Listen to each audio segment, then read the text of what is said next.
Ольга Бергольц, я говорю с тобой под свист снарядов. Я говорю с тобой под свист снарядов, угрюмым заревом озарена. Я говорю с тобой из Ленинграда, страна моя, печальная страна. Кронштадтский злой, неукротимый ветер в мое лицо закинутое бьет. В бомбоубежищах уснули дети, ночная стража встала у ворот. Над Ленинградом смертная угроза, бессонной ночи, тяжек день любой. Но мы забыли, что такое слезы, что называют страхом и мольбой. Я говорю, нас, граждан Ленинграда, не поколеблет грохот канонад. И если завтра будут баррикады, мы не покинем наших баррикад.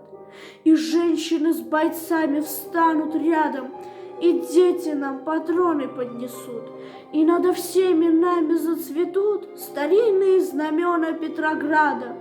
Руками сжав обугленное сердце, такое обещание даю.